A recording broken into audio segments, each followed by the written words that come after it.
Tonight, we drift quietly into the murky alleys and forgotten corners of the medieval world. Not the shining halls of kings or the romanticized battles sung by bards, but the cold, lonely, and dangerous life of a figure rarely envied, the assassin. They didn't call themselves assassins. They didn't wear sleek cloaks or train on mountaintops. They were survivors, ghosts, often born from desperation, not design. No one in those times woke up dreaming of the blade. No boy whispered by candlelight, "One day I'll stab a nobleman for 12 silver coins and hide in a barrel for 3 days to escape the guards." No little girl saw herself slipping through castle corridors beneath the moon.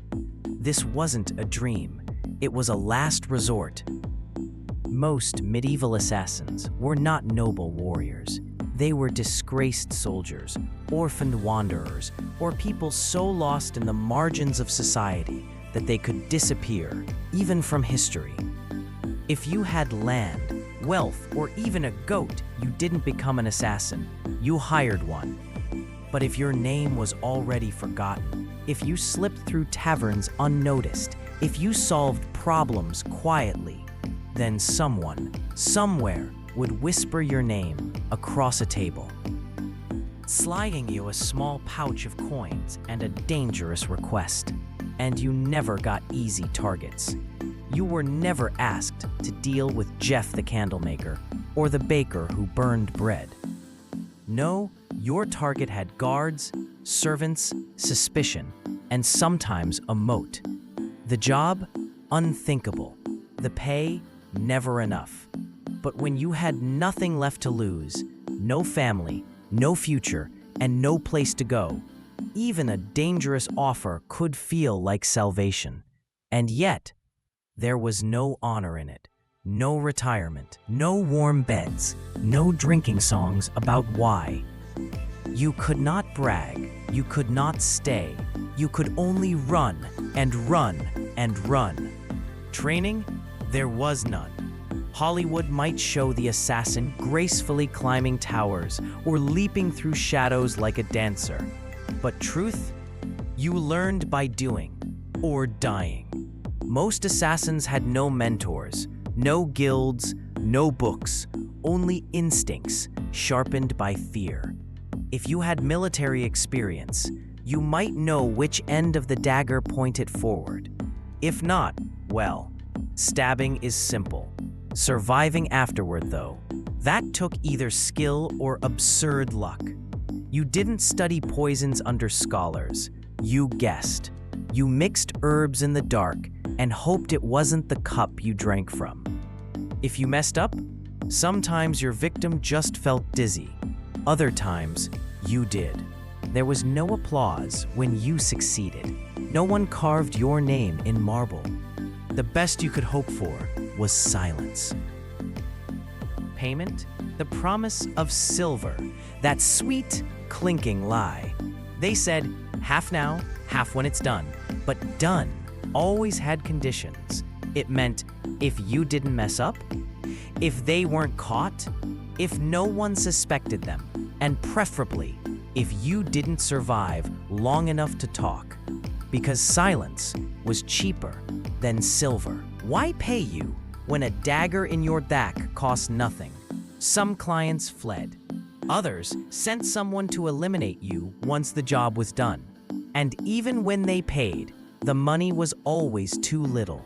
Never enough for the blood, never enough for the hiding, never enough for the nights spent in hay with fleas and regret.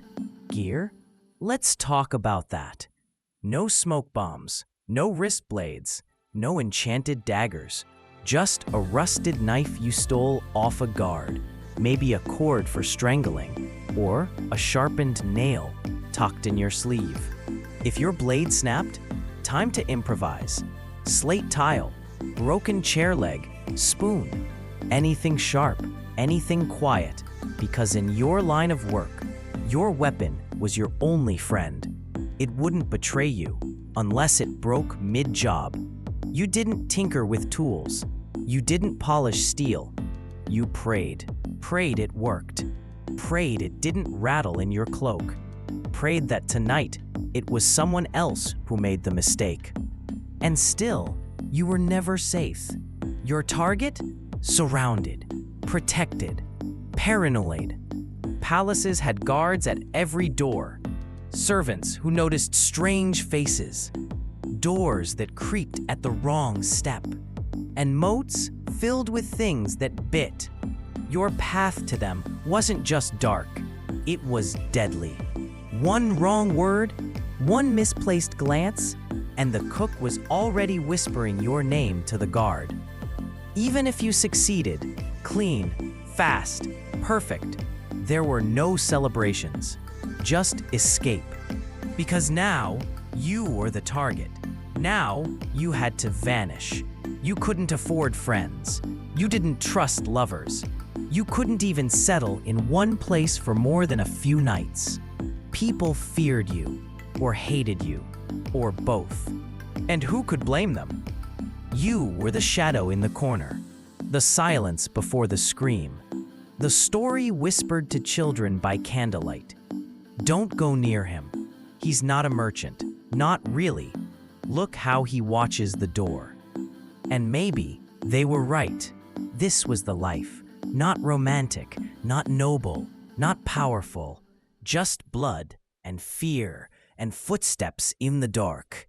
So tonight, as you rest your head and breathe slowly, know this: even in a world of swords and sorcery, being a shadow was never easy. And for those who vanished between the cracks of history, sometimes survival itself was the only victory. Part 2, Cloaks and Shadows, the tools of a forgotten killer.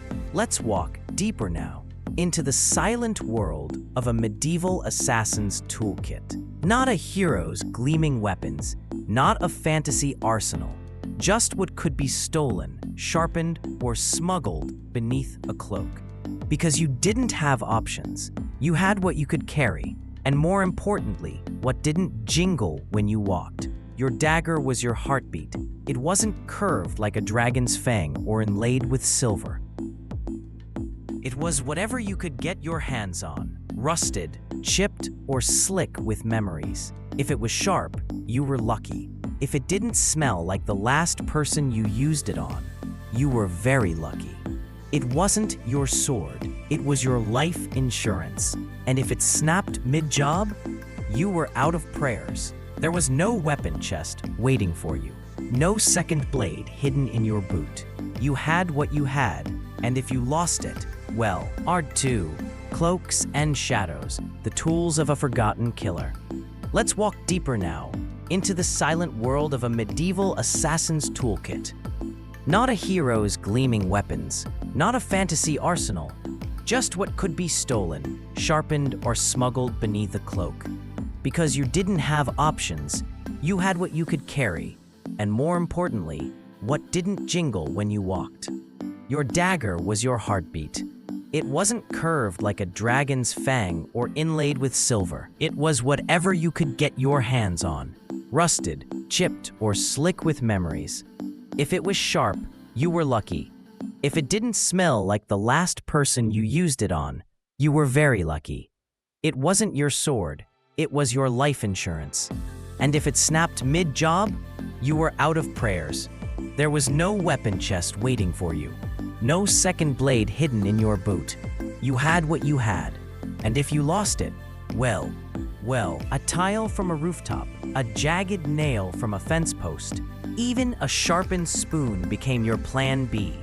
Poison, the elegant killer's dream, a drop in a goblet, a gentle sigh, and the job is done. That's the myth. The truth: poison in the Middle Ages was a gamble, a whisper to fate.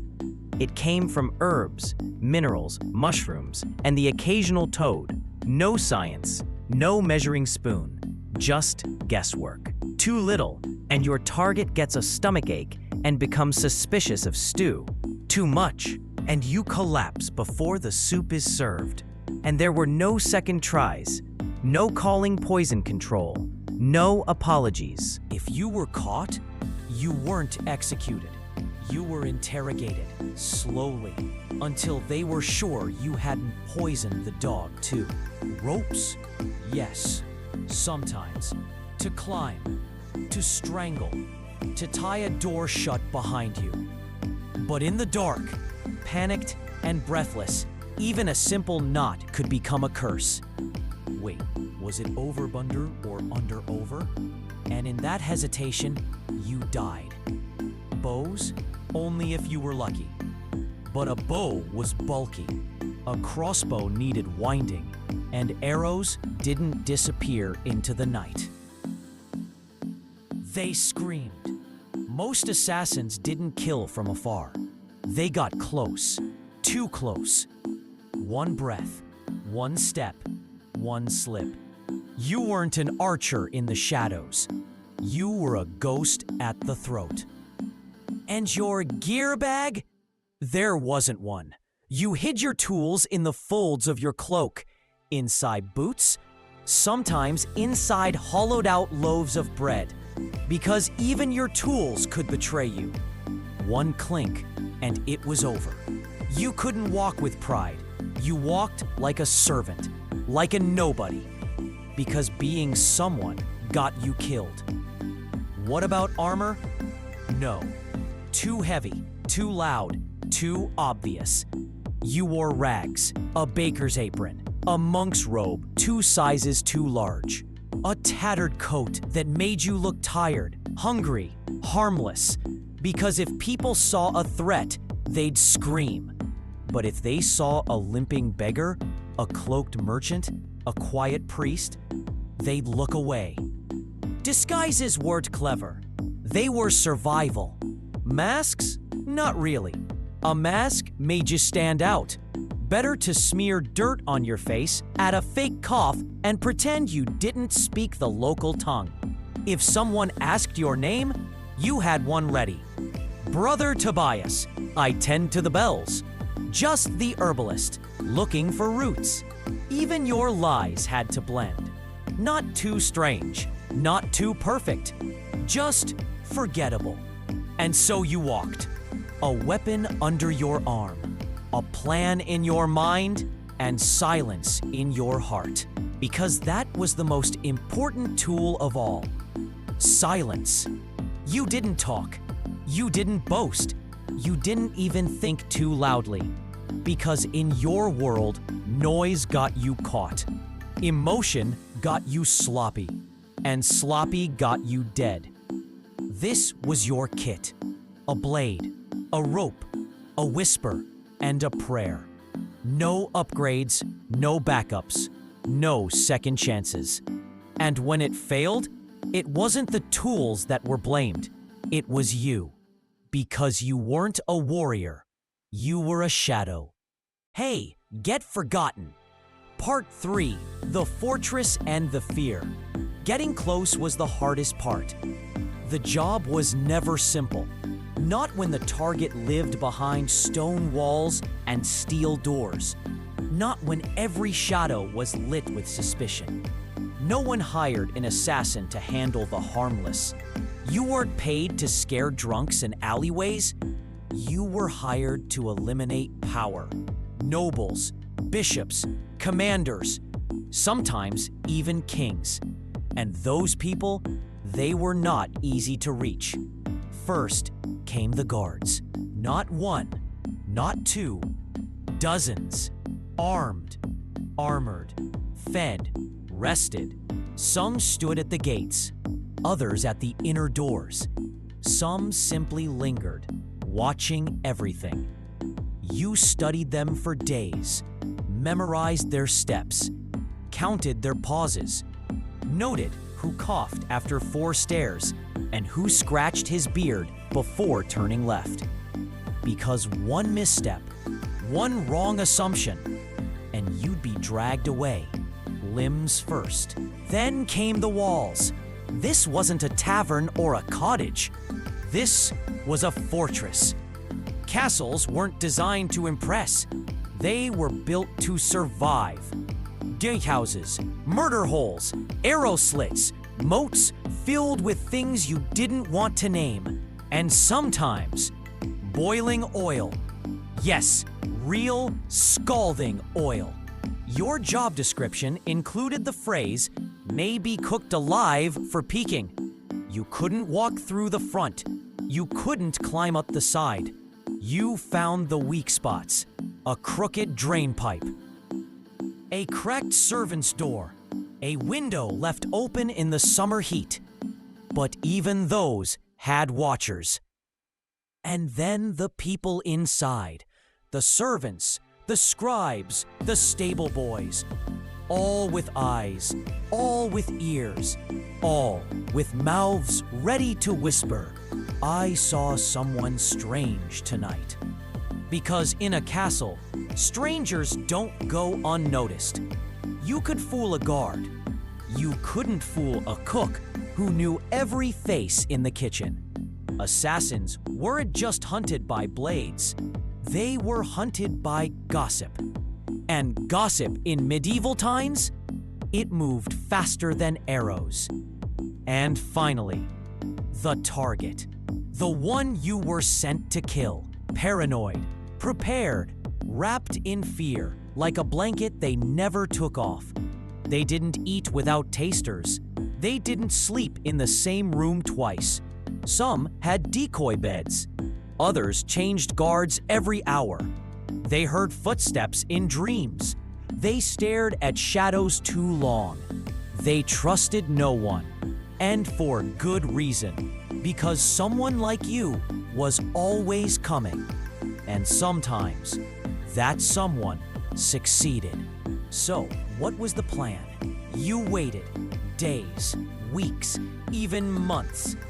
You might pose as a servant, bribe a chambermaid, hide in a barrel for 2 days, sleep under tables, pretend to be deaf, mute, or drunk, whatever worked. And when the moment came, you had one chance, one perfect, quiet, clean, mistake-free moment, or you died. Because failure wasn't a bruise, it was a warning to others. If you were caught, you weren't imprisoned. You were displayed, hanged from a gate with a sign.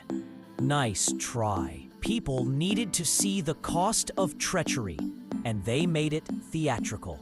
Because nothing scares future assassins like the sight of one who got it wrong. ... And all of this wasn't even the hard part. The hardest part was staying still, silent, invisible, patient, not reaching too soon, not rushing, not letting the beat of your heart drown out the footsteps around you. Because sometimes the greatest danger wasn't the sword in your path. It was the mistake in your mind. So you waited in a cupboard, or behind a curtain, or beneath the chapel stairs, not moving, not breathing, counting the seconds. Because you weren't just trying to reach your target. You were trying to leave no trace that you had ever been there. Part 4. The disguise. Hiding in plain sight. Disguises in the medieval world weren't clever. They were desperate. You didn't have tailors or magical cloaks that shifted with the shadows.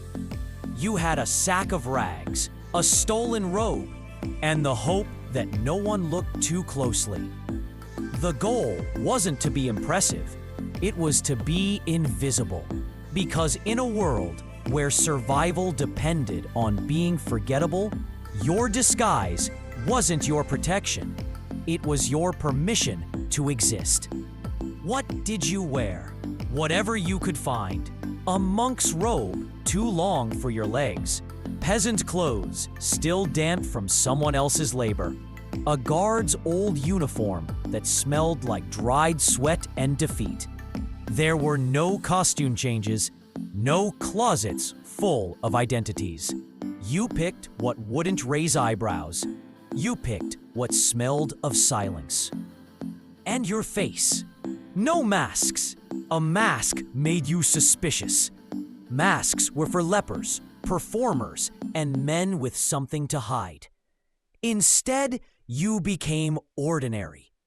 You rubbed dirt on your cheeks. You squinted like you couldn't see.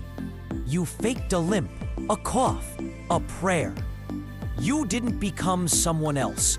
You became no one at all. If someone stopped you, you lied. Softly, quickly, forgettably. I'm Brother Tobias. I sweep the chapel steps. I'm the cook's cousin, just delivering herbs.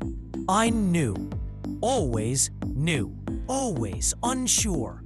Because certainty drew attention. But a soft voice, a confused look, that passed. People didn't fear what they didn't remember. They feared confidence. They feared sharp eyes. You gave them neither. And if someone saw through it, there was no plan for that. You didn't argue. You didn't run. You disappeared. Slipped into a stairwell. Melted into a crowd. Found a place to vanish. Because once suspicion settled on you, it spread like fire. And fire didn't ask questions. Servants noticed everything. Nobles might be fooled. Guards could be bribed. But the scullery maid knew every hallway. The stable boy knew every boot print. The steward knew who belonged and who didn't. And you were always one wrong answer away from being dragged into the yard and beaten until you stopped moving. Wigs? No. If you needed to look older, you rubbed ash into your beard. If younger, you lowered your shoulders and looked afraid. Makeup? You had dirt. Honey to stick things in place. Wine to make your lips look cold. It wasn't art, it was survival. Your disguise didn't give you power. It bought you minutes. Maybe. Enough time to get inside. Enough time to reach the door. Enough time to disappear before anyone realized you didn't belong. Because the truth was, you never belonged anywhere. You lived between names, between faces, between lives, and that kind of life changed you. You forgot what you looked like. You avoided mirrors, polished pans, or still water. Because to see yourself too clearly was dangerous. It reminded you of the person you once were, and that person was already dead. Every disguise carried risk. Every step was a gamble, but you wore them anyway, because sometimes the only thing more dangerous than pretending. Part 5, The Lonely Road, Shadows Walk Alone. There were no partnerships, no loyal sidekicks, no clever alchemist waiting in a secret lab, no handler handing you scrolls with warm encouragement. There was only you, a blade, a name you didn't share, a trail of places you never stayed long enough to call home. Because in your line of work, the more people who knew you existed, the shorter your life became.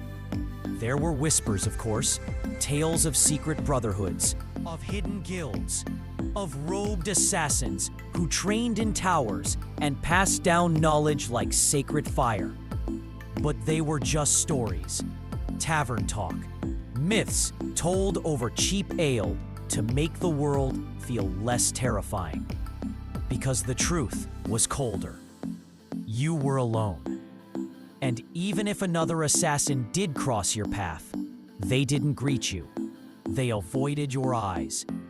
Because even a nod could become a weakness, a vulnerability, a connection.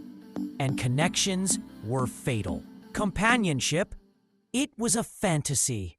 Friends asked questions. Lovers noticed scars. And no one could sleep soundly beside someone who never slept deeply at all. You might lie in bed next to someone once, but they'd feel the dagger beneath your pillow.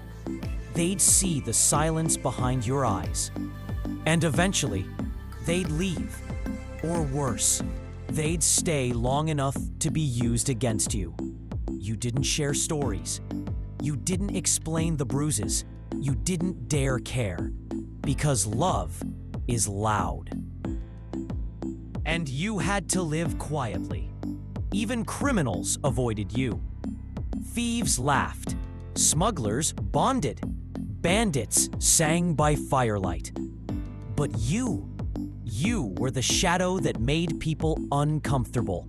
The one whose arrival turned smiles to silence. You were too quiet, too still, too dangerous. And everyone knew that wherever you went, someone usually disappeared. No one wanted to sit beside you.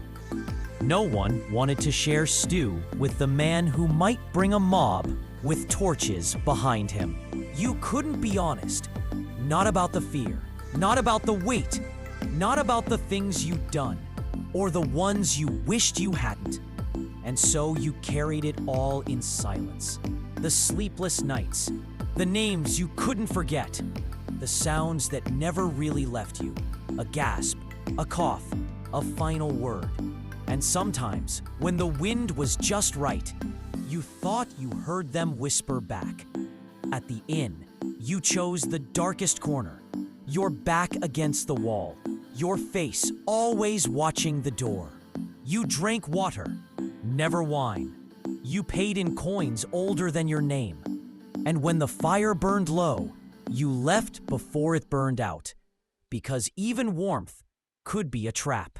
You were a ghost, moving from village to village, name to name, sin to sin. And no one ever knew your real face. Not because it was hidden, but because you didn't remember it anymore. Even if you stopped, truly stopped, the shadows followed. You didn't sleep deeply. You didn't laugh too loud. You didn't trust the quiet.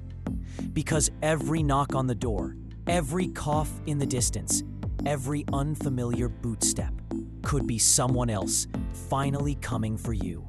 In a world filled with noise and war and drunken joy, you became the silence. And no one ever asked what silence felt like. Because if they did, they might have heard the answer. And that would have been too much to bear. One mistake, when shadows slip, let's say you made it.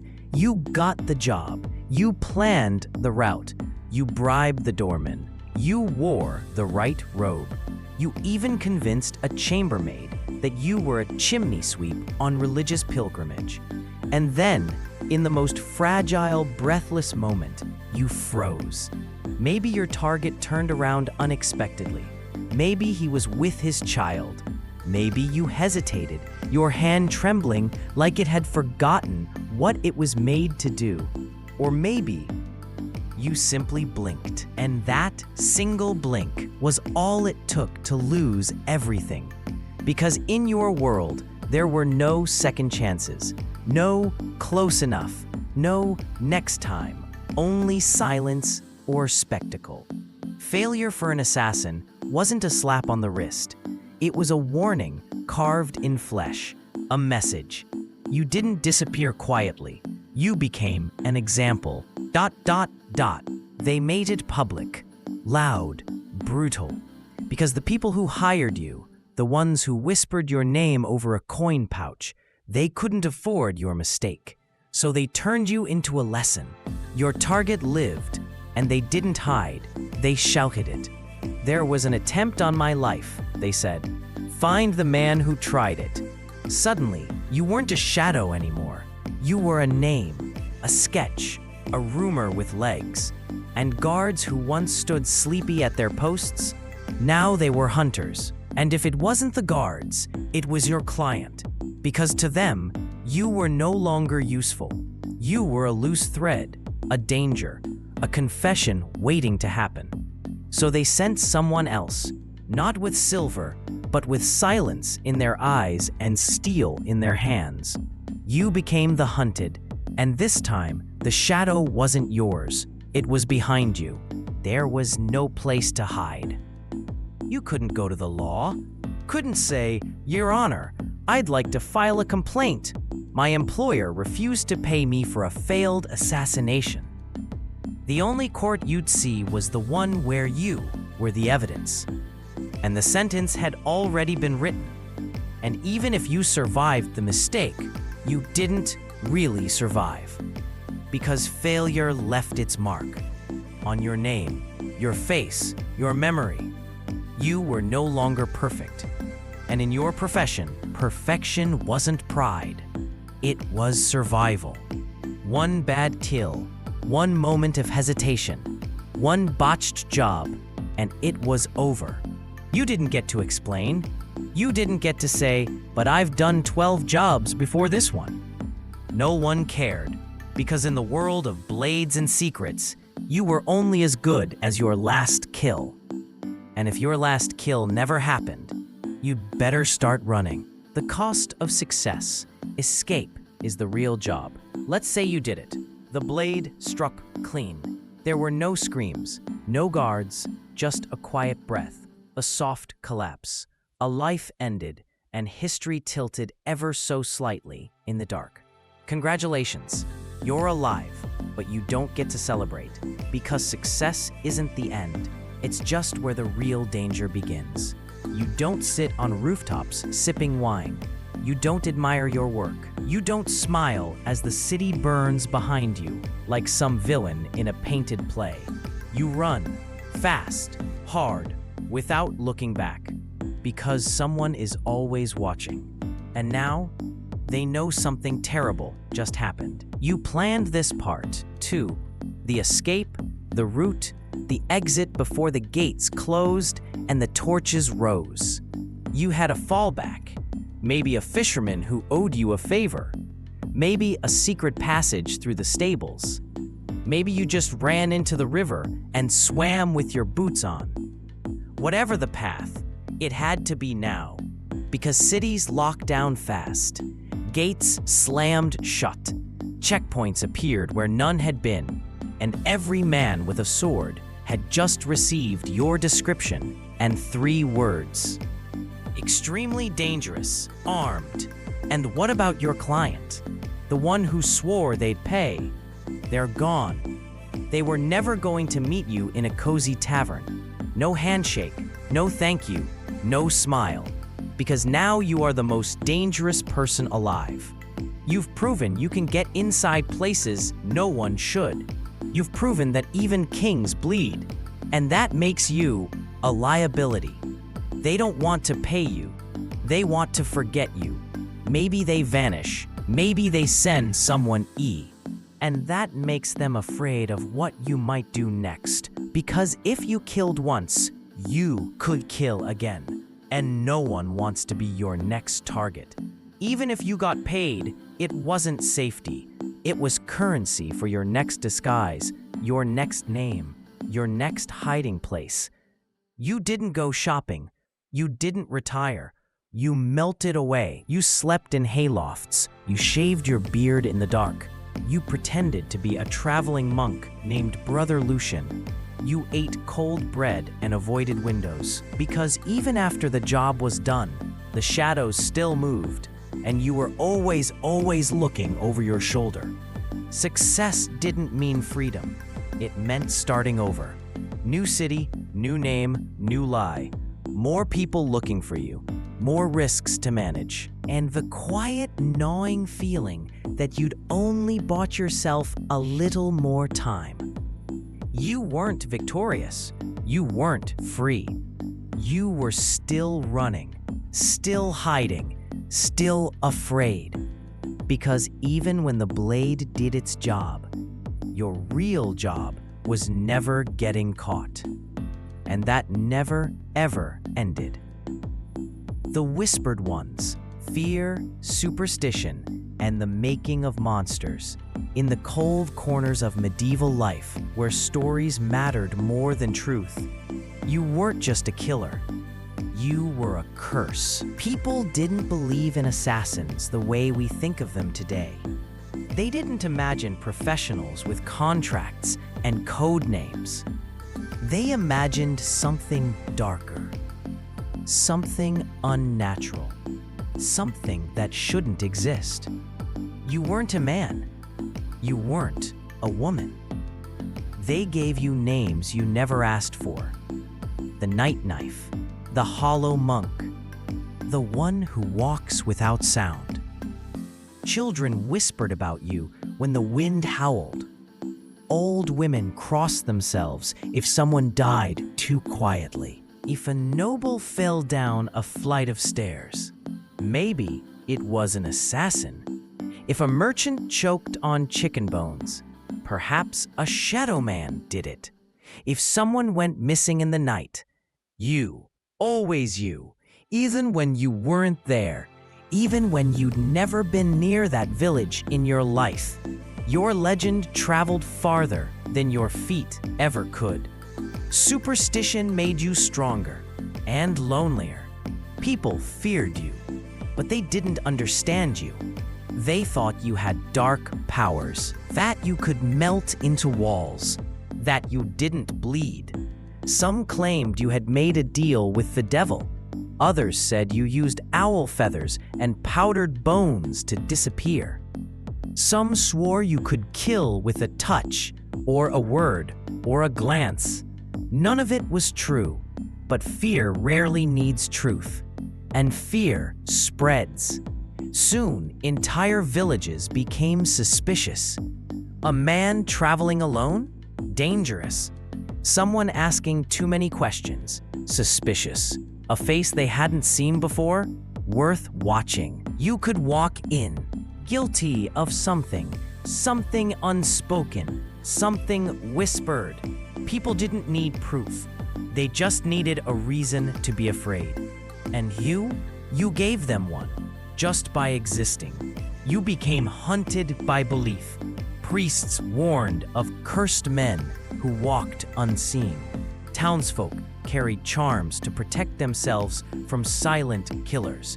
And if you lingered too long, a bell would ring, and 5 angry farmers would appear, pitchforks in hand, eyes full of fire.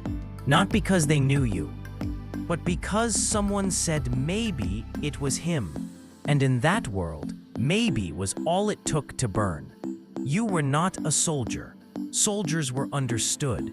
You were not a thief. Thieves were predictable. You were something else, a shapeless, shifting thing that slipped between doors and laws and logic. People didn't just want you dead.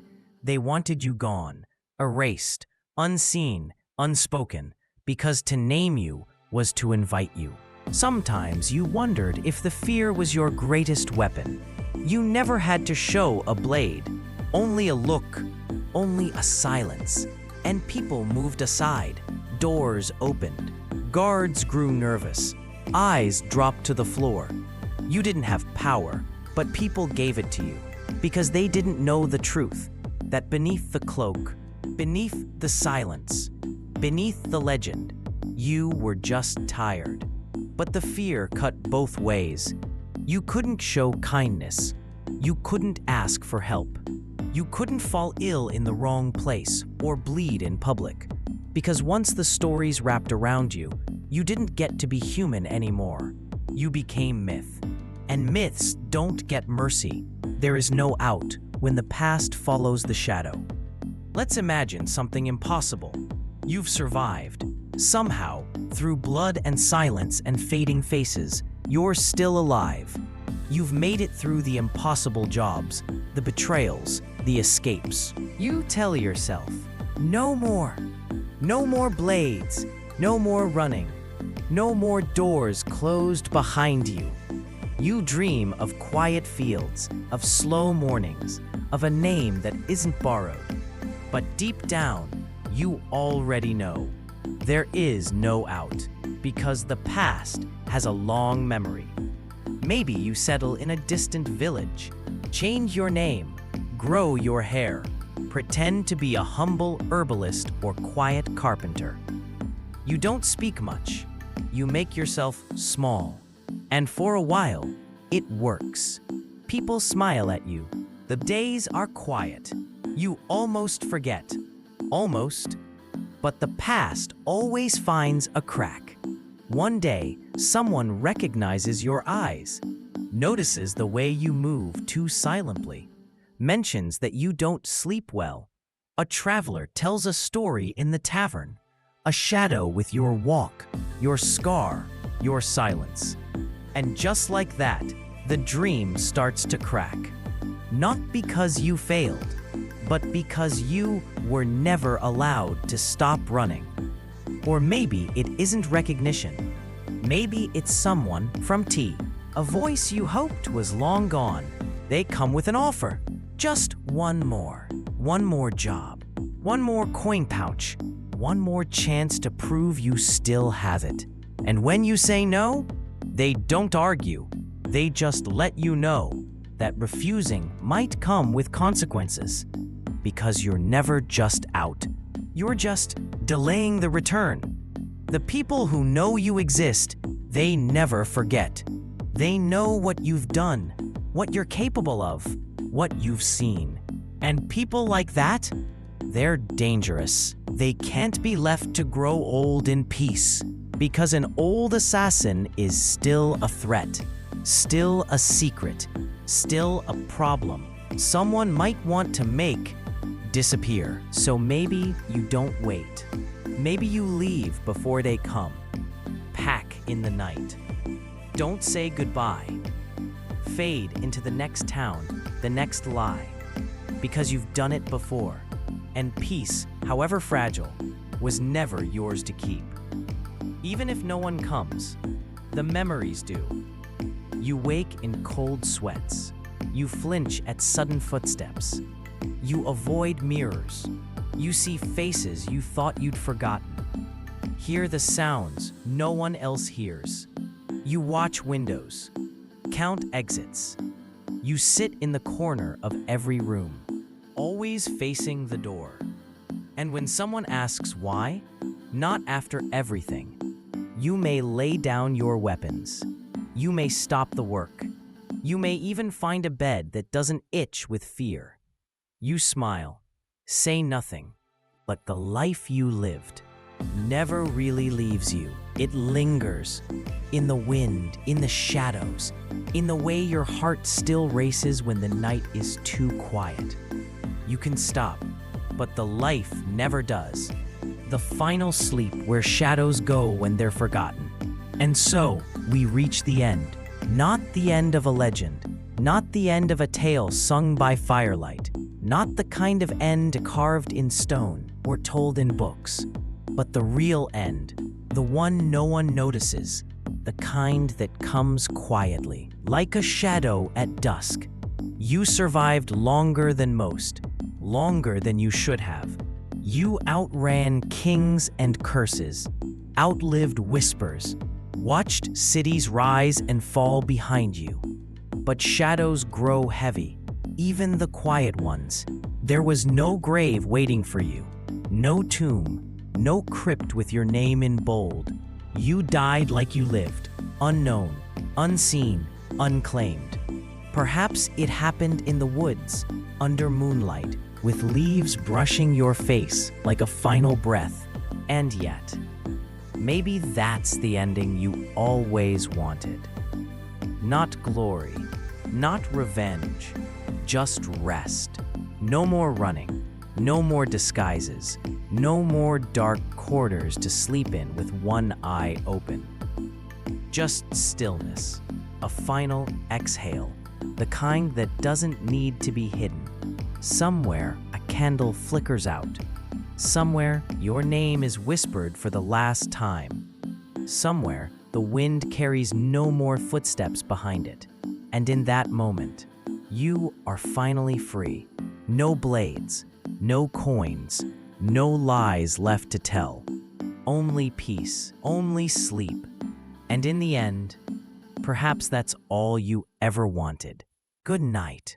To the forgotten, to the feared, to the shadow who walked alone.